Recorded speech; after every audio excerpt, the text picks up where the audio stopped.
الرحمن الرحيم مالك يوم الدين والصلاة والسلام على سيد الأنبياء والمرسلين وعلى آله وأصحابه أجمعين. أما بعد، فأعوذ بالله من الشيطان الرجيم. بسم الله الرحمن الرحيم. الرحمن علم القرآن خلق الإنسان علمه البيان. صدق الله المولانا العظيم وصدق رسوله النبي الأمين الكريم، ونحن على ذلك لمن الشاهدين والشاكرين والحمد لله رب العالمین. رونق اسٹیج، علماء کرام، صدر جلسہ اور ناظم جلسہ جناب مفتی سفیان صاحب دامت برکاتہ، اور معزز و معقر سامعین اعظام اور میری پردہ نشین ماں اور بہنیں، اللہ رب العزت کا بے پناہ شکر و احسان ہے کہ اس نے اس وقت ہم آپ کو دین کی کچھ باتیں سننے سنانے کے لیے مزید بیٹھنے کی توفیق عطا فرمائی ہے، ورنہ جو سننے سنانے کا مزاج ہوتا ہے وہ وقت ختم ہو چکا ہے. اور جیسا کہ مجھ سے پہلے ہمارے بزرگ حضرت مولانا صابر صاحب قاسمی دامت برکاتہم نے فرمایا کہ دعوت 14 تاریخ کی تھی، اب 14 تاریخ نہیں رہی، یہ 15 تاریخ آ چکی ہے. لہذا آپ کی دعوت کا وقت جو ہے وہ ختم ہو چکا ہے. آپ جو بیٹھے ہوئے ہیں یہ بھی مزید، اور میرا جو پروگرام آپ سن رہے ہیں یہ مزید سماعت فرما رہے ہیں، یہ آپ کا احسان ہے. اور جو حضرات یہاں سے چلے گئے وہ بالکل برحق اور وجہ ہے کہ انہوں نے 14 تاریخ کا پروگرام سننے کے لیے اپنے دل میں شوق و جذبہ لے کر آئے تھے. جب انہوں نے دیکھا کہ 14 تاریخ اب ختم ہو چکی ہے، وہ یہ سمجھ گئے کہ مزید بیٹھنا بے وقوفی ہے. میرے بھائیوں اور بزرگوں، آپ بھی بڑے سمجھدار، اور جو چلے گئے وہ بھی بڑے سمجھدار ہیں. دوستو، یہ پروگرام اور اس پروگرام کی مناسبت دینی تعلیم سے ہے، عصری تعلیم سے بھی ہے. ہمیں معلوم ہونا چاہیے کہ دینی تعلیم کے بغیر ہم اللہ کی الوہیت، اپنے خالق کی خالقیت، اپنے رب کی ربوبیت کو پہچان نہیں سکتے، جان نہیں سکتے.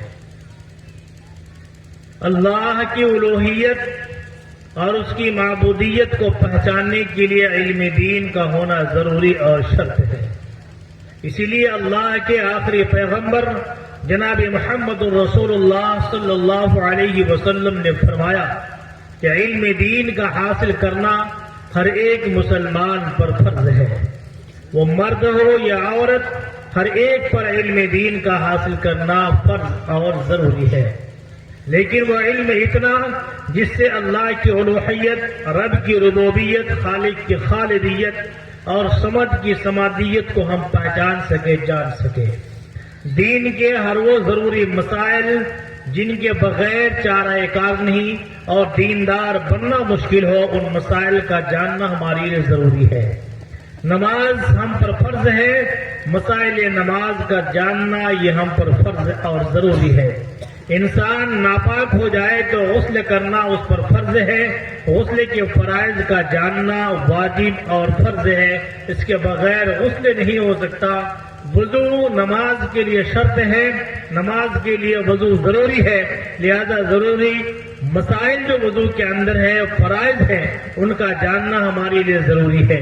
ایسے ہی مسائل عقائد ہیں، عقائد کو بھی جاننا ہمارے لیے ضروری ہے، کیونکہ عقائد بغیر صحیح کیے انسان کبھی بھی کامل مسلمان تو جنت کے دروازے تک بھی نہیں پہنچ سکتا۔ کہنے کا مقصد یہ ہے کہ علم دین کے بغیر انسان مکمل انسان تک نہیں بن سکتا کہ چاہے وہ خدا اور رسول کو پہچان لے، صحابہ تابعین کو پہچان لیں، اللہ کے نیک بندوں کو پہچان لیں، اللہ کے صحیح راستے کو وہ پہچان سکیں۔ اس لیے میرے بھائیوں، ضرورت ہے کہ علم دین کو ہم حاصل کریں۔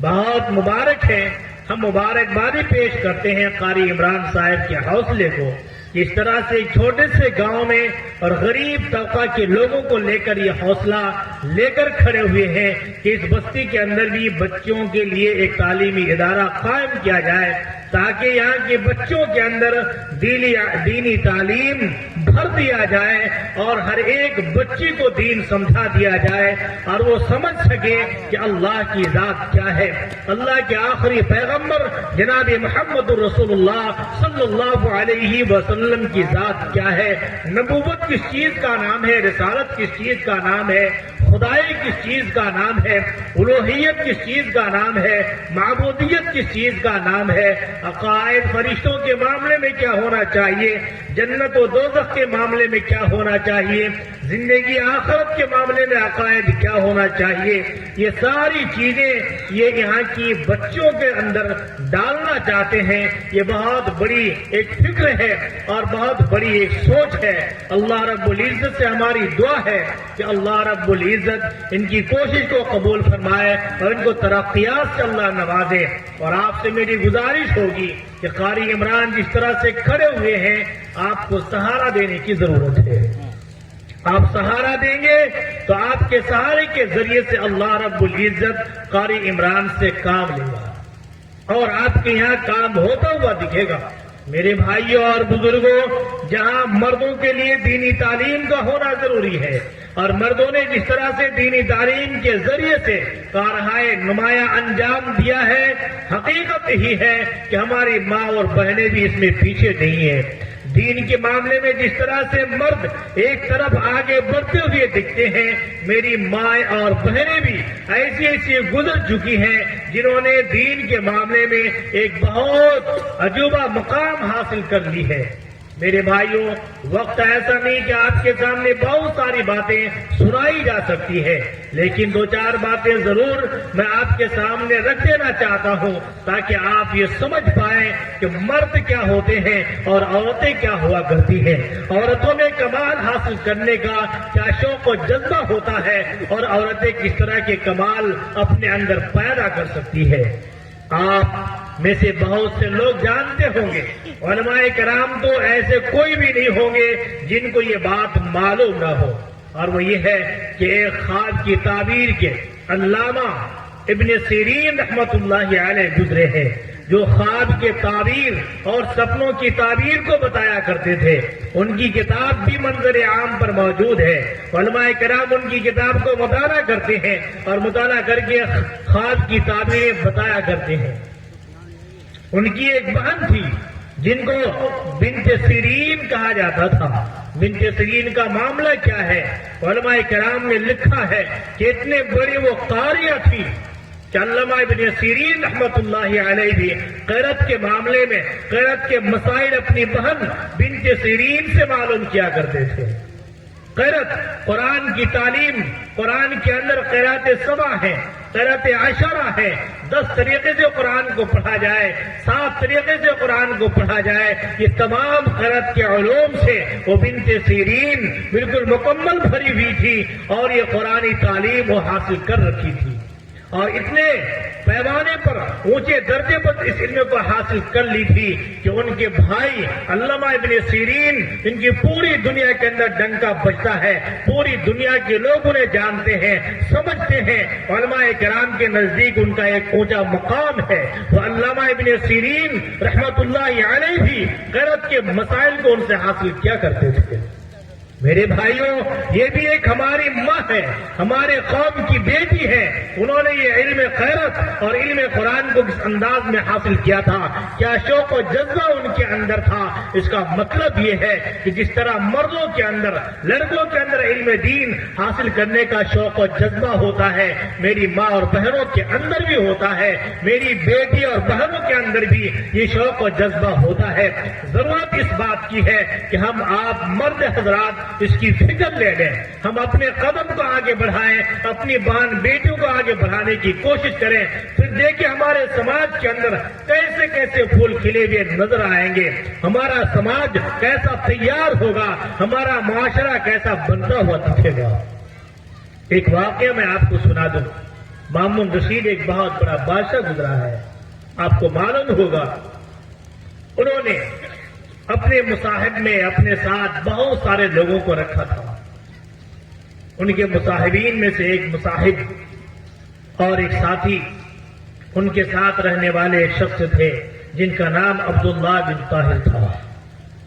کسی معاملے میں مامون رشید عبداللہ بن طاہر سے خفا ہو گئے، غصہ ہو گئے. اب غصہ ہونے کی وجہ سے انہوں نے اپنے باقی مصاحبین کے ساتھ بیٹھ کر مشورہ کیا اور مشورے میں یہ بات طے کی کہ اب عبداللہ بن طاہر کو قتل کر دیا جانا چاہیے. یہ بات طے ہو گئی. اس مجمع میں عبداللہ بن طاہر کا ایک خیر خواہ اور ایک دوست بھی موجود تھا.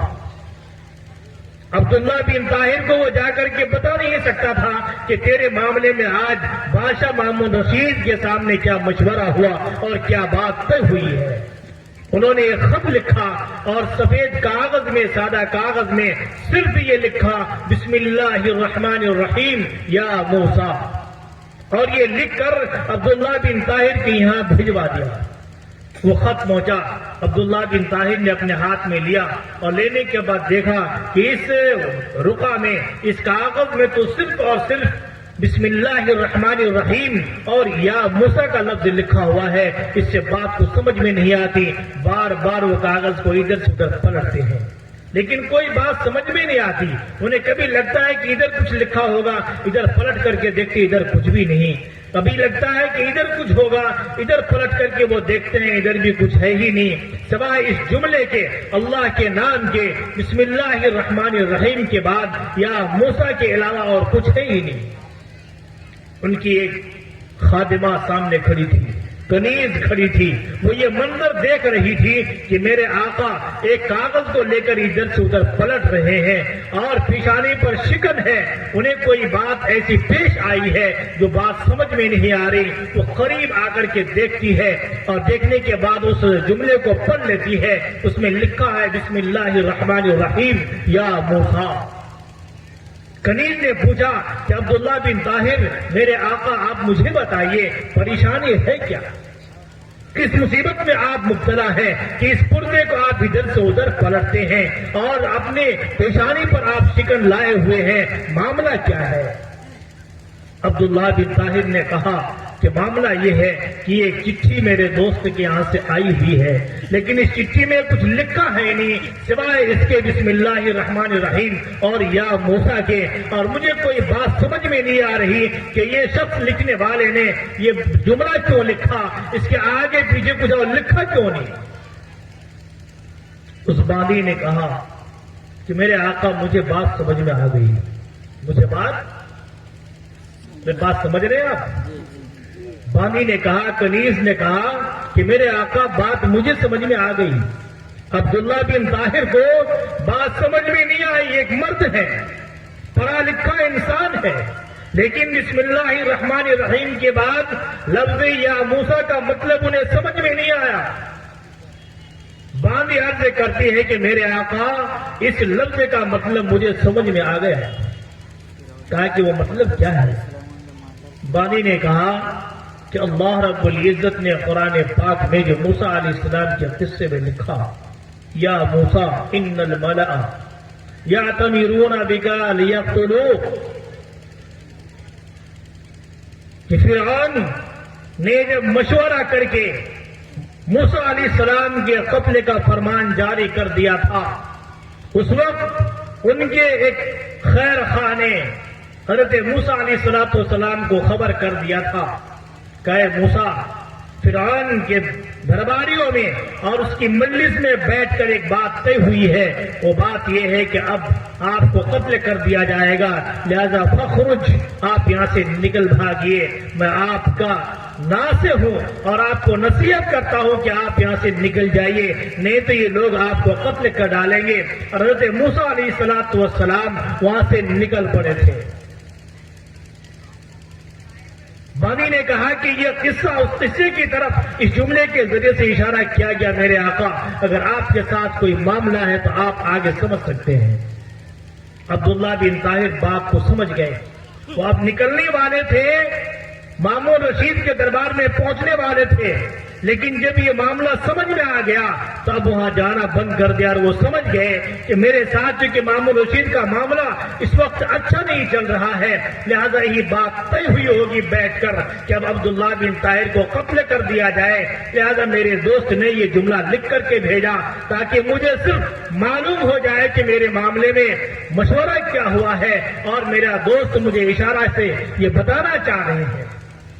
تو میرے بھائیوں، میں یہ عرض کر رہا تھا کہ ایک مرد ایک مختصر جملے کی بات سمجھ نہیں سکتا، لیکن ایک ہمارے قوم کی بیٹی، میری ملت کی بیٹی، میری ماں اور بہنیں بھی ایک چھوٹے سے جملے کی بات کو سمجھ کر ہماری ملت کے بڑے بڑے دانشوروں کو، بڑے بڑے سمجھداروں کو بڑے بڑے مسائل پر آگاہ کر سکتی ہے۔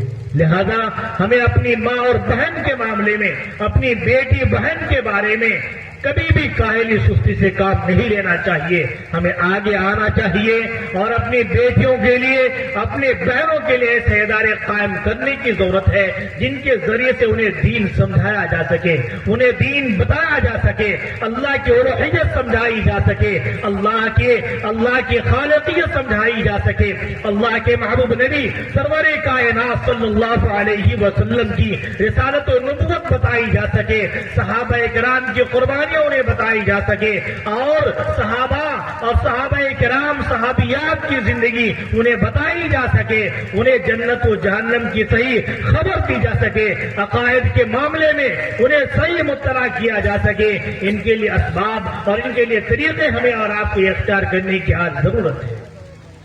میرے بھائیوں، جہاں یہ باتیں ہمیں آپ کو یہ اشارہ دیتی ہیں کہ ماں بہنوں کے لیے ہمیں پیچھے نہیں رہنا چاہیے اور اپنی بہن بیٹیوں کو آگے کرنے کی ضرورت ہے، وہیں اس بات کی بھی ضرورت ہے کہ جب ہم آپ قدم کو اٹھائیں، قدم کو آگے بڑھائیں تو بہت سارے مراحل آتے ہیں، ان مراحل میں ہمیں صبر کرنے کی ضرورت ہے، استقامت کی ضرورت ہے۔ جب استقامت کے ساتھ کوئی بندہ کام کرتا ہے، جب اللہ کا بندہ صبر کے ساتھ کام کرتا ہے تو اللہ اس کے نتیجے بہت اچھے سے اچھے دکھاتے ہیں۔ اللہ پاک نے قرآن پاک میں اسی کو فرمایا، ان اللہ مع الصابرین، کہ اللہ صبر کرنے والوں کے ساتھ ہوتا ہے، جن کے اندر صبر ہوتا ہے، جن کے اندر استقلال ہوتا ہے، اللہ دنیا کے اعتبار سے بھی ایسے لوگوں کو کامیاب کرتے ہیں اور آخرت کے اعتبار سے بھی کامیاب کرتے ہیں۔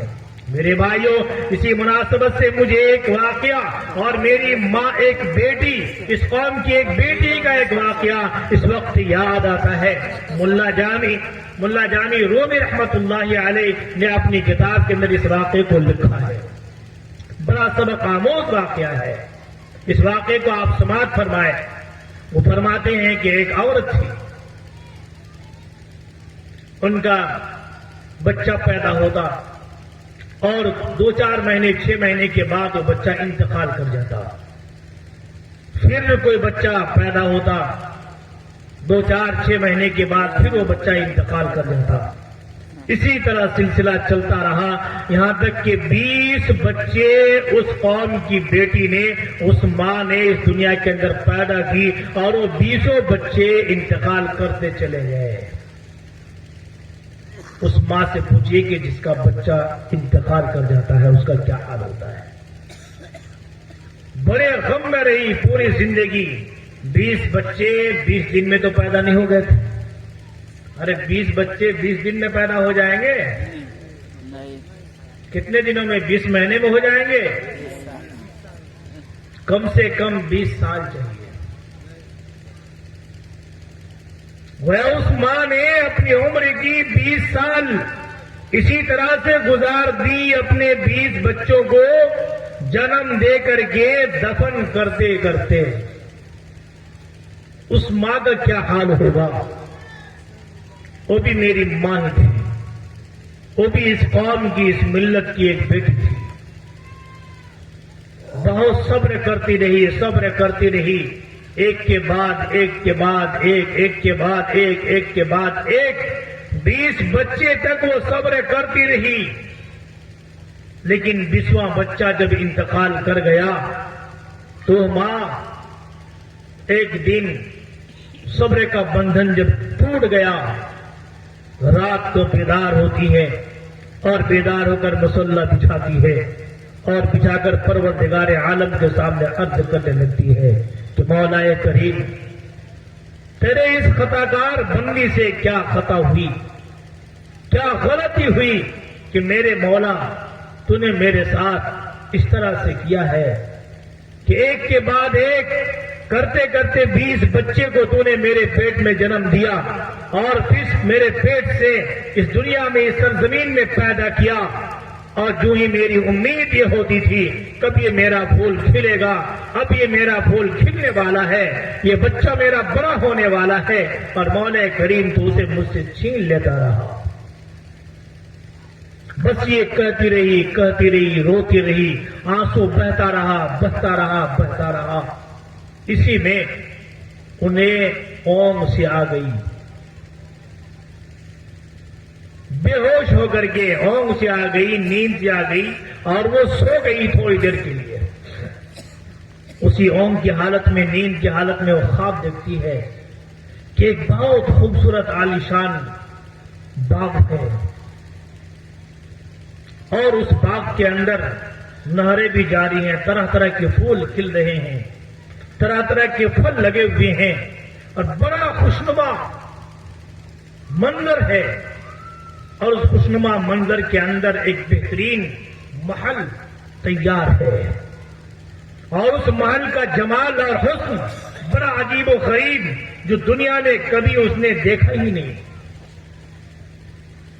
اور اسی خواب کے اندر وہ مبتلا ہے، پریشان ہو رہی کہ میں آئی کہاں، اتنا خوبصورت مکان، اتنا عالیشان محل جس کا حسن و جمال میں بڑا عجیب و غریب کمال ہے۔ اس کے بعد وہ دیکھتی ہے کہ اسی محل کے اندر اس کے 20 بچے کھیل رہے ہیں، اس کے 20 بچے اسی محل کے اندر کھیل رہے ہیں۔ جب ان بچوں کی نظر اس ماں پر پڑتی ہے تو وہ سارے بچے خوشی سے بالکل لہت، خوشی سے بالکل بے قابو ہو کر ماں کی طرف لپک پڑتے ہیں، اور خوشی سے آ کر کے ماں سے لپٹ جاتی ہے اور عرض کرتی ہے کہ میری ماں، تو نے ہمیں دفن کرنے کے بعد، ہمارے مرنے کے بعد تو نے جو دنیا کے اندر صبر کیا تھا، اسی صبر کا پھل یہ پروردگار عالم نے مجھے دیا ہے، ہم سب کو دیا ہے کہ اس عالیشان مکان کے اندر رکھا ہے، جنت کے اندر رکھا ہے، اور میری ماں جب تیری موت ہوگی تو بھی ہمارے پاس آ جائے گی۔ دنیا کے اندر جیسی تو نے مجھ سے محبت کی تھی، ہمارے ساتھ محبت کی تھی، میری ماں اس جنت کے اندر بھی تو ہم سے محبت کرے گی اور ہم تم سے محبت کریں گے۔ بس یہ جملہ سننا تھا تو ان کی آنکھ کھل گئی، آنکھ کھل گئی۔ جب آنکھ کھل گئی تب وہ ماں، وہ اس ملت کی بیٹی سجدے میں گر جاتی ہے اور سجدے میں سر رکھ کر پروردگار عالم کا شکر ادا کرتی ہے کہ اے مولا کریم، تم نے یہ جزا اور یہ بدلہ دیا ہے میرے صبر کا، تو بہت بڑا ہے، تو بڑا کریم، تو بڑا سخی ہے، تو بڑا رحیم ہے۔ مولا تو نے میرے صبر کا یہ پھل دیا کہ میرے بچے جنت کے اندر ہیں، عالیشان مکان کے اندر ہیں، اور کل مجھے بھی تو وہاں پہنچائے گا میرے صبر کے بدلے میں۔ اے مولا کریم، اگر تو مجھے 1000 بیٹے دیتے اور اسی طرح سے لے لیتے تو میں اس پر بھی صبر کر لیتی۔ میرے بھائیوں، یہ واقعہ ہمیں دعوت دیتا ہے ہمیں یہ سبق دیتا ہے کہ میری ماں اور بہنیں بہت قیمتی سرمایہ ہے اس امت کے لیے، بہت قیمتی چیز ہے، انہیں آج بنانے کی ہماری ضرورت ہے۔ اگر ہم انہیں بنائیں گے سماج کے اندر بہترین نسل تیار ہوگی۔ اگر ہم ان ماں اور بہنوں پر دھیان دیں گے ہمارا معاشرہ ایک اچھا معاشرہ بن سکے گا۔ اور میرے بھائیوں اور بزرگوں، اگر ہم نے ان ماں بہنوں پر دھیان نہیں دیا اور صرف ہم آپ نے ہی سمجھا کہ یہ میرے کپڑے دھونے کے لیے ہیں اور یہ میرے بچے پالنے کے لیے ہیں، ان کا کام صرف گھر میں جھاڑو لگانا ہے، ان کا کام میرے کپڑوں کو دھونا ہے، اس کے سوا ماں اور بہنوں کا کوئی کام نہیں، تو میرے بھائیوں اور بزرگوں، آج ہم اپنے گھروں کے اندر جس طرح سے رو رہے ہیں اور پریشان حال ہے، اس سے کہیں زیادہ پریشانیوں کا منہ دیکھنا پڑے گا۔ آج ضرورت ہے، آج موقع ہے کہ ہم اپنی ماں اور بہنوں کے لیے سوچیں، اپنا قدم کو آگے بڑھائیں، ہم آپ بیدار ہوں۔ یہ تعلیمی بیداری کا اجلاس ہمیں آپ کو یہ سبق دیتا ہے کہ مسلمانوں بیدار ہو جاؤ، اور جس طرح سے ہم اپنے بال بچوں کو، اپنے بیٹوں کو تعلیم دینے کی کوشش کرتے ہیں، اپنی بیٹیوں کو بھی تعلیم دینے کی کوشش کرنی چاہیے۔ اس کی ضرورت ہے، اس کے بغیر یہ سماج مکمل نہیں ہوتا۔ جس طرح سماج کے اندر بیٹے کا بھی علم دین حاصل کرنا ضروری ہے، ایسے ہی سماج کو سدھارنے کے لیے، سماج کو بنانے کے لیے بیٹوں کا بھی تعلیم یافتہ ہونا ضروری ہے۔ میرے بھائیوں اور بزرگوں، واقعات تو بہت سارے ہیں، لیکن ایک معاملہ یہ ہے کہ جو لوگ قدم آگے بڑھاتے ہیں، جو لوگ کچھ حوصلے لے کر اس میدان میں کھڑے ہوتے ہیں، ایسے لوگوں کے لیے چاہیے کہ اللہ کی ذات پر اپنی نظر کو رکھے، اللہ پر اپنی نظر کو رکھے، اللہ کی ذات پر، اور یہ سمجھ کر قدم کو اٹھائے کہ جس قدم کو ہم نے اٹھایا، جدھر ہم نے قدم کو بڑھایا، یہ راہ اللہ کی ہے، اللہ ہی مدد کرے گا، اللہ ہی کے ذریعے سے کام ہوتا ہے، اور اللہ ہی کام کو بگاڑ سکتا ہے، نہ ہی دنیا والا کام بنا سکتا ہے اور نہ ہی دنیا والا کام کو بگاڑ سکتا ہے۔ جب تک کام کرنے والے کا مزاج یہ نہیں ہوگا، جب تک کام کرنے والے کا بھروسہ اللہ کی ذات پر نہیں ہوگا، جب تک کام کرنے والے کی نگاہ میں اللہ کی ذات نہیں ہوگی، وہ انسان کبھی کام مکمل نہیں کر سکتا۔ میرے بھائیوں، کارساز اللہ ہے، اللہ کی کارسازی کیسی ہے، ایک واقعہ کتابوں کے اندر آتا ہے۔ میں ساری باتیں آج آپ کو واقعات کے ذریعے سے سمجھانا چاہتا ہوں۔ اللہ کیسا کارساز ہے۔ ذوالنون مصری رحمت اللہ علیہ ایک بہت بڑے اللہ والے گزرے ہیں، آپ نے نام سن رکھا ہوگا، یہ کوئی نیا نام نہیں ہے، بہت بڑے اللہ والے ہیں، علماء کرام تشریف رکھتے ہیں، علماء کرام اچھی طرح سے ان کی ہستی سے اور ان کی زندگی سے واقف ہیں۔ میں ان کا ایک واقعہ یہ سنانا چاہتا ہوں کہ ذوالنون مصری رحمت اللہ علیہ ایک دن اپنے کپڑوں کو دھونے کے ارادے سے دریا کی طرف نکلے، چلنے لگے، جاتے جاتے انہوں نے دیکھا ایک جگہ ایک بچھو جو ہے بہت جلدی آ رہا ہے، انہیں ایسا لگ رہا ہے کہ بچھو کا کچھ چھٹ گیا اور وہ لینے کے لیے سمندر کی طرف ایک دم جلدی سے آ رہا ہے۔ بچھو تو پانی میں رہتا نہیں ہے نا، ارے یہاں بچھو پانی میں رہتا ہے کیا؟ پانی میں رہتا ہے؟ نہیں رہتا ہے، وہ خشکی کا جانور ہے، خشکی کا کیڑا ہے وہ۔ اب وہ ذوالنون مصری رحمت اللہ علیہ یہ دیکھ رہے ہیں کہ یہ بچھو جو ہے سمندر کی طرف بڑا ہڑبڑاتے ہوئے جلدی ایک دم قدم کو اڑاتے ہوئے جا رہا ہے۔ ذوالنون مصری رحمت اللہ علیہ نے دیکھا اور وہ یہ کہنے لگے کہ میں نے جب یہ حالت دیکھی بچھو کی تو مجھے تجسس ہوا کہ یہ جا کہاں رہا ہے، سمندر کی طرف کیوں جا رہا، پاگل تو نہیں ہوگا بچھو۔ میں بھی کیا گیا کہ جلدی اس کو پیچھے چلنا لگا۔ جب سمندر کے قریب وہ پہنچا، بالکل پانی کے قریب، تو دیکھا کہ ایک کچھوا پانی کی طرف سے سنسنا کے اس کے سامنے آ گیا، بچھو کے سامنے ہے، اور بچھو کو ہم نے دیکھا کہ بچھو اس کچھوے کی پیٹھ پر سوار ہو گیا۔ سن رہے ہیں آپ؟ جی سمجھ میں آ رہا ہے؟ جی کچھوا بچھو کی پیٹھ پر سوار ہو، کیا نام، بچھو جو ہے کچھوے کی پیٹھ پر سوار ہو گیا۔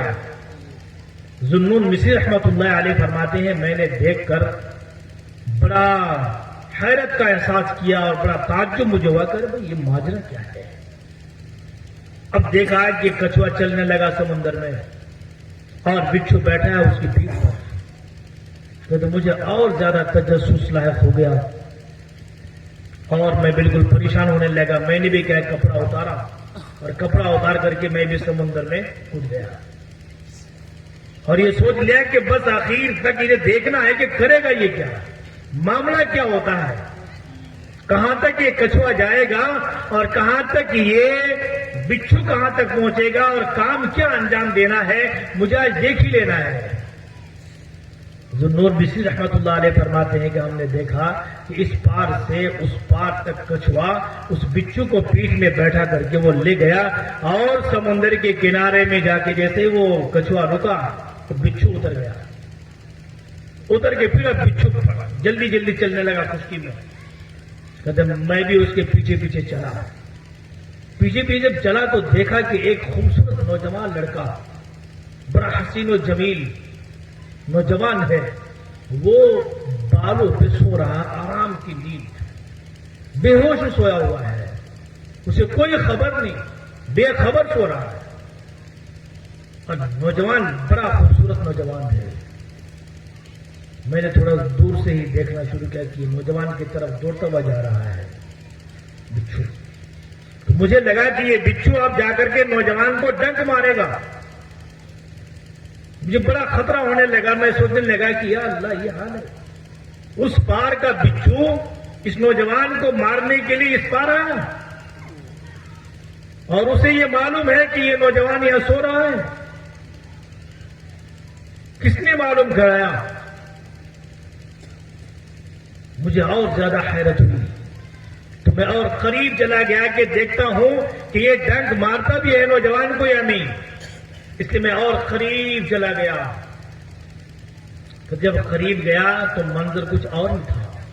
وہ کیا تھا کہ دیکھا کہ ایک بڑا زہریلا سانپ اس نوجوان کے سرہانے میں آ کر کے اب تب ڈسنے کے لیے وہ سانپ اپنے سر کو ہلا رہا ہے. جب یہ حالت میں نے دیکھی سامنے سے, دیکھا کہ سانپ اس طرح سے کر رہا ہے, اب تب میں وہ سانپ اسے ڈسنے والا ہے. میں نے دیکھا کہ یہ بچھو دوڑتا ہوا جلدی جلدی جلدی جلدی سانپ کے سر پر سوار ہو گیا. یہ بچھو اس سانپ کے سر پر سوار ہو گیا اور اتنی دیر تک چمٹا رہا سانپ پر کہ سانپ وہ مر گیا اور نیچے گر گیا. جب سانپ گر گیا مر گیا تو وہ بچھو اسی طرح سے واپس سمندر کی طرف چلا اور چلتے چلتے جب بالکل پانی کے قریب آیا تو وہ بچھو وہیں پر تھا. بچھو کی پیٹھ پر پھر کچھوے کی پیٹھ پر پھر وہ بچھو سوار ہوتا ہے اور سوار ہو کر جہاں اسے جانا تھا وہاں چلا گیا. میں نے دیکھ کر سوچا کہ مولا تو بڑا کارساز ہے, مولا تو بڑا کارساز ہے کہ تو نے اس بچے کو بچانے کے لیے, اس کا کام بنانے کے لیے تو نے کیسا نظام بنایا, کیسی ترتیب بنائی کہ ایک بچھو کو تو نے سانپ پر مسلط کیا اور اس بچھو کو سمندر کے اس پار سے اس پار لانے کے لیے ایک کچھوے کو تو نے تیار کیا اور وہ کچھوا لا کر پہنچایا. پہنچنے کے بعد وہ بچھو سانپ پر چمٹتا ہے, سانپ کو مار ڈالتا ہے. مولا کارساز تو ہی ہے. میرے بھائیوں کہنے کا مقصد یہ ہے کہ کام کرنے والا جب قدم اٹھائے تو کام کرنے والے کی نگاہ صرف اور صرف اللہ کی ذات پر ہونی چاہیے. وہ اللہ ہی کارساز ہے, دوسرا اور کوئی نہیں. اللہ ہی کام بنائے گا. بس صرف ہمت مرداں پھر مدد خدا دیکھیے اللہ کیسا کیسا کرتا ہے. بڑے بڑے ہمارے اکابرین میں عالمگیر فکر رکھنے والے ہمارے اکابرین موجود ہیں. ان اکابرین کو دیکھیں اور ان کی زندگیوں کا مطالعہ کریں تو ہمیں سمجھ میں آئے گا کہ ان اکابرین کے ذریعے سے اللہ نے ایسے بڑے بڑے جو کام لیا ہے ان کاموں کو لینے کا مقصد کیا ہے, ان کاموں کو لینے کے پیچھے اسباب کیا ہے, تو ہمیں سمجھ میں آئے گا کہ ان کی زندگی کے اندر اخلاص بھرا ہوا تھا, اللہ کی ذات پر بھروسہ ان کے دل و دماغ میں بسا ہوا تھا. انہوں نے اللہ کی ذات ہی کو صرف اور صرف کارساز مان لیا تھا, جس کے نتیجے میں رب کائنات نے ان کے ذریعے سے ایسے ایسے کام انجام دلائے اور کام لیے کہ پوری دنیا دیکھ کر آشش کر رہی ہے, پوری دنیا گواہی دینے پر مجبور ہے کہ انہوں نے اتنا بڑا کام انجام کیسے دیا, اتنا بڑا کام انہوں نے کیا ہے. میرے بھائیوں, بہت دور جانے کی ضرورت نہیں ہے.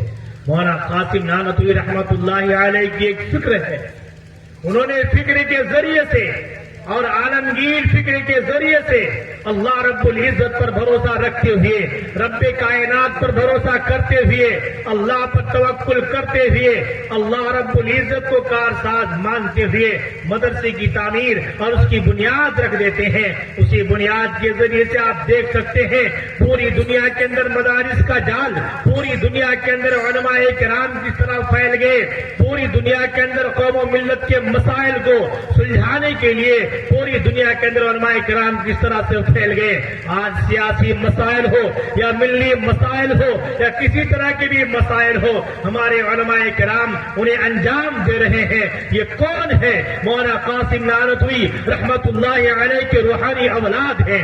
انہی کے ذریعے سے دنیا کے اندر سارے مسائل حل کیے جا رہے ہیں. میرے بھائیوں, اس کی وجہ کیا ہے؟ اس کی وجہ یہ مولانا نانوتوی رحمت اللہ علیہ کا اخلاص ہے اور آپ کا بھروسہ توکل علی اللہ ہے اور آپ کے اللہ رب العزت کو کارساز سمجھنے کا یہ نتیجہ ہے. آج ہم بھی اپنے دل و دماغ میں اگر کسی کام کو کرنے کے بارے میں سوچتے ہیں اور فکر دل میں پیدا کرتے ہیں, اس کے لیے ضروری ہے اللہ پر بھروسہ کرنا, اللہ کی ذات پر توکل کرنا, اللہ کی ذات کو صرف اور صرف کارساز بنا کر کے چلنا. میرے بھائیو, اگر ہم آپ چلیں گے تو ضرور کام بنتا ہوا نظر آئے گا. اور عوام سے بھی میری گزارش یہ ہوگی کہ جب آپ کے سماج میں, آپ کے معاشرے میں, آپ کے محلے میں, علاقے میں جب کوئی اللہ کا بندہ, جب کوئی عالم دین, جب کوئی قاری قرآن, جب کوئی حافظ ملت اس کام کو کار خیر کو انجام دینے کے لیے کھڑا ہو جائے, کوئی دین کی محنت کے لیے کھڑا ہو جائے, کوئی دین کے کام کرنے کے لیے تیار ہو جائے, آپ کی ذمہ داری بنتی ہے کہ آپ اسے آگے کیسے بڑھائیں. دامے درامے سخانے, آپ کے پاس مال ہے, آپ مال کو قربان کیجئے اپنے قوم و ملت کی بیٹیوں کے لیے. اگر آپ کے پاس وقت ہے, آپ اپنے وقت کو قوم و ملت کی بیٹیوں کے لیے آپ خرچ کیجئے. اگر آپ کے پاس جان ہے تو آپ اپنی جان کو نشاور کیجئے اپنے قوم و ملت کی بیٹیوں کے لیے. میرے بھائیوں, آج بہت ضرورت ہے قربانیوں کی. قربانیوں کے ذریعے ہی یہ چیزیں وجود میں آتی ہیں.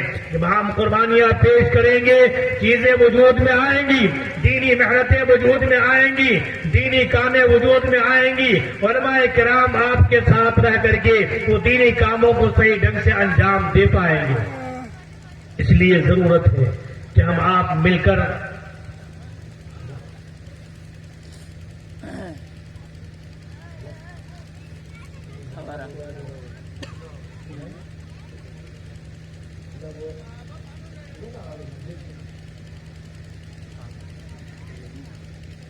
وغیرہ پڑھوا کے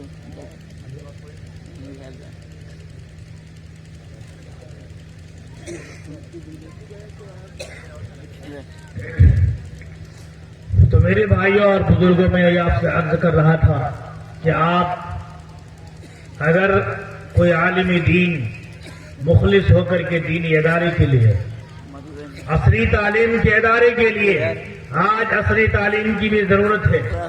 آج عصری تعلیم کے نہ ہونے کی وجہ سے یہ قوم و ملت ہندوستان کے اندر خاص طور سے بالکل پیچھے ہوتی ہوئی نظر آ رہی ہے. آپ کو ضرورت ہے کہ آپ سمجھیں ان چیزوں کو کہ آج عصری تعلیم کی بھی ہمارے سماج کے بچے اور بچوں کے لیے ضروری ہے.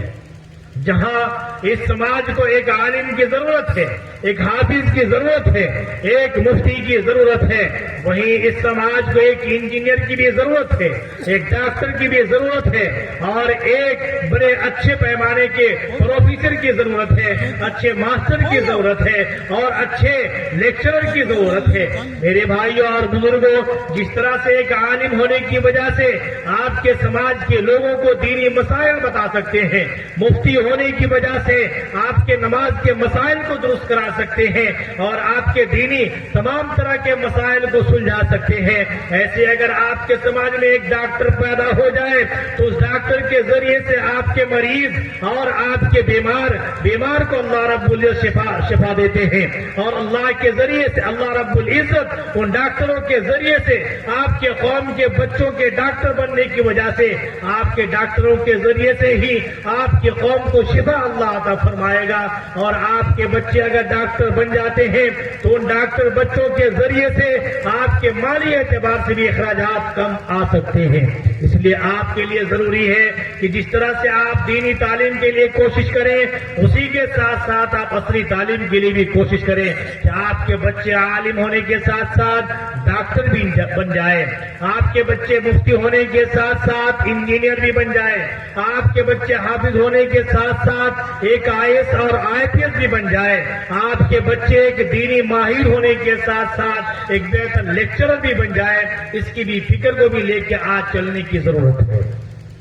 مولانا ولی رحمانی دامت برکاتہم فرمایا کرتے ہیں کہ میں نے دیکھا کہ مدارس کے اندر لگ بھگ 2-2.5% بچے مدارس کے اندر پڑھتے ہیں، باقی سارے بچے اسکولوں کالجوں کے اندر چلے جاتے ہیں، یا تو پھر عام طور سے زیادہ تر بچے پڑھنے لکھنے میں لگتے ہی نہیں ہے۔